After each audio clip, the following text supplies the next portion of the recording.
Okay, so I wanted to start documenting this build here. So this is my HSD F16 that I've converted to a 90 millimeter EDF. Probably won't be able to. Well, it's got an FMS 90 millimeter EDF in there. I just installed landing gear from the Freewing 70 millimeter F16. I tried it previously before using wire struts, which, you know, under the weight of the 90 millimeter setup were bowing outwards, the wire was bending.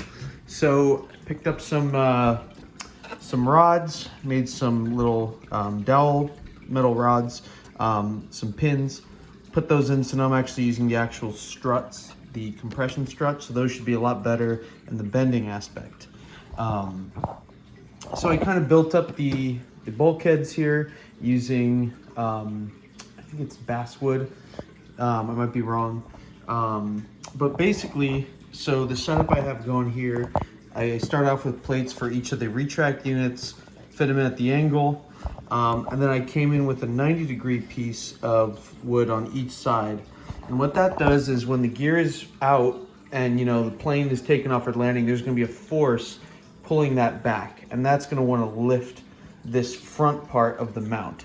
So what I've done is I've put these pieces in, and then I've screwed them actually in as well as epoxied them. So that's going to help hold that down, and, you know, that force that's going to be wanting to rip it out from the front, hopefully should not be ripping it out. They're pretty secured in there. And the back, that's going to be compression pushing down, and that's all built into the foam right there, so that should be good.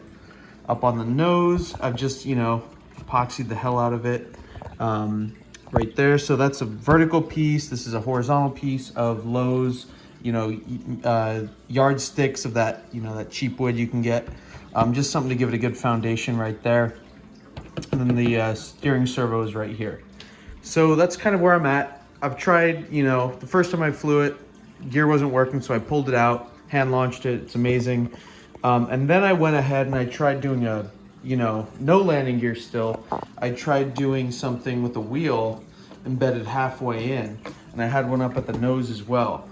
And what I found out is that I was not able to take off with it. And that's the kind of the whole point of the retracts, is to not have to ask a buddy to hand launch it for me every time. Even though it flies amazing, I think it still will with this lightweight setup. But I'm gonna have to remove this wheel. It was a great idea, but, you know, as you're taking off, there's no air. You can't get air under the wings because you're sitting so low.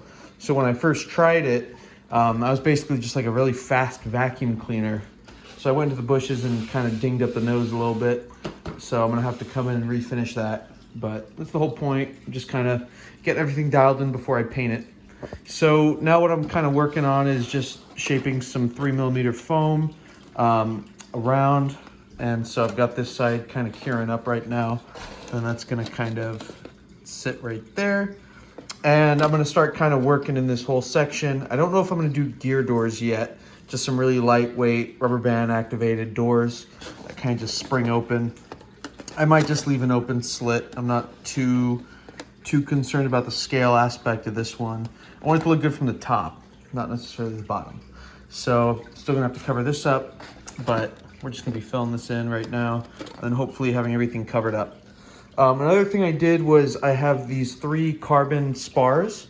I kind of was under the impression that, you know, a lot of this rigidity for the length of the jet is compromised when you remove that whole actual landing gear unit.